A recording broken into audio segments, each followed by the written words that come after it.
It's an amazing adventure, though. You start looking for stones and start looking for things of significance that were significant thousands of years ago, and you get into the feel of just the ancient wisdom and understanding, and then you look at it, forces you to be responsible, and you start looking at the truth, and you start looking at what's being done with what was important to so many people, and then mistranslated and almost lost, except for what's written in stone.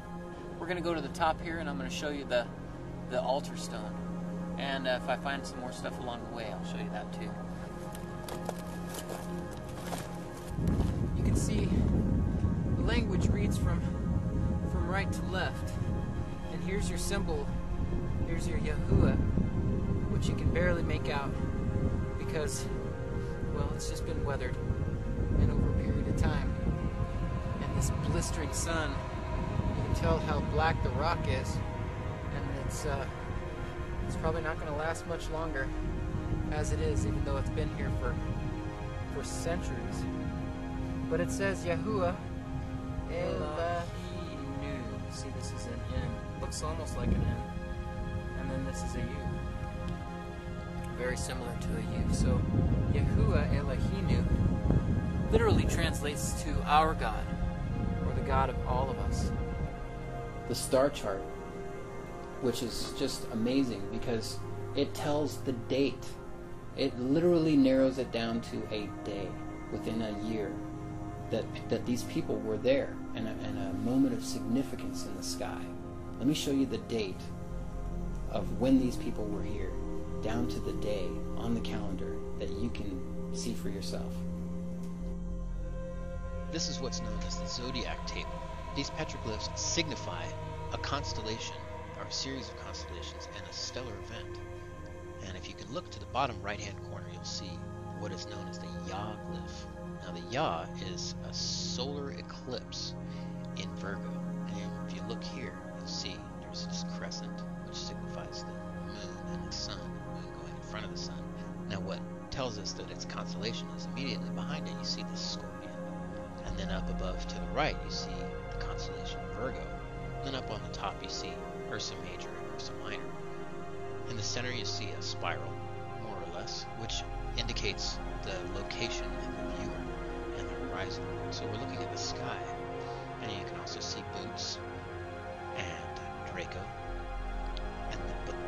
But one of the most important things is the constellation Virgo, right here, in the upper right-hand corner, is actually birthing this event.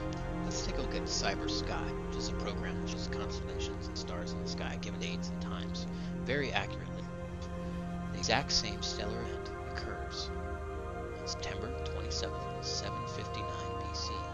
Now, having done exhaustive research, we found that this is the only time that this particular event occurred, just like it's inscribed on the stone. September 27th, 759 BC. And you can see Scorpio, you can see the eclipse with the Yah glyph, and Virgo birthing the event. And the Yah glyph is created by Libra. You can see the constellation Draco and Scorpio, Ursa Major, Ursa Minor.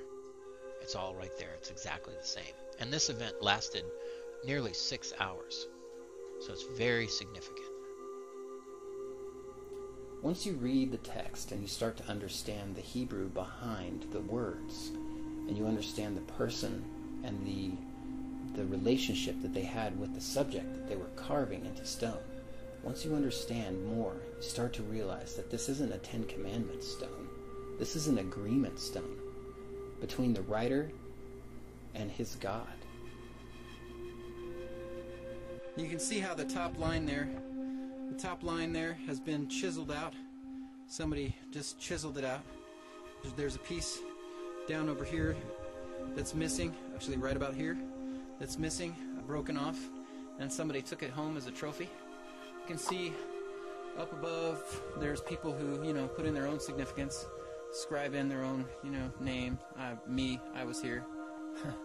There's a lot of that here. So let's get up nice and close, and I'll show you what some of the most significant things are.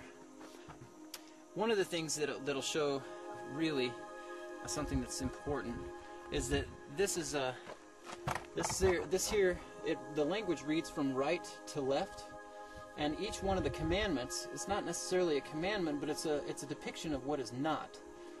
So this right here, this L looking letter, literally is our origin of the letter L. It says la, l, and this is a A. If you look, it's kind of like an A turned down on its side, which is really a depiction of the ram from the original ancient Proto-Hebrew. But this L-A is la, which means not. So it's not and a commandment and then a dot. Okay, so that's one. And then here's another one. See, it says la, and then another commandment and then a dot. So this and then again it says la. See the L-A, la, and then the rest of the commandment down here on these letters here. Okay, so you really have an idea that it says not something, and there are several of those somethings that it says not. So right here in the screen, starting in this dark patch here, this is the Yude Vav He. So what you're looking at is this is your Y, your Ya, and then this is the E. So this is Yahuwah. This says Elayik. So this one says Yahuwah or Yahweh Elayik. Okay? So it reads from right to left. And here's your Yahuwah Elayik. That just some of the most significant things right here that you'll see on this stone, which is called the Mystery Stone of Las Lunas. I hope that clears some things up for you. Oh, that's probably pottery right there. That's it. There you go. There's your evidence. Somebody was here making jars. See, it's got that curve to it. And it's this shape. So we're going to put that right back here where I found it. There you have it. There's another piece. Less than 3 feet away from the first one. Looks like it's been fired. It's got a slight curve to it. So there was definitely some people here. I don't see any markings on it, but there's some striations in the color. Found a piece here. It's got that same curve to it. This one's banded. You can see a couple of the bands right here on the inside. Here's something else that I find that's really interesting. This is a piece of red chalcedony, and you can see how, if you look real close, let's move back up a little. So if you look real close, you can see this is a pressure flake. This has been knapped. So this is a flake from somebody making an arrowhead up here. So we're going to leave that there too, out of respect. Well, sun took a quick hiatus behind a cloud, so I think I'm going to do the same thing. I'm going to eat some of my snacks that I brought with me, and I'm going to sit right down here where I've been finding most of these pottery shards and contemplate what it is that I'm sitting on. I think it's amazing that a place like this is so accessible and so undiscovered.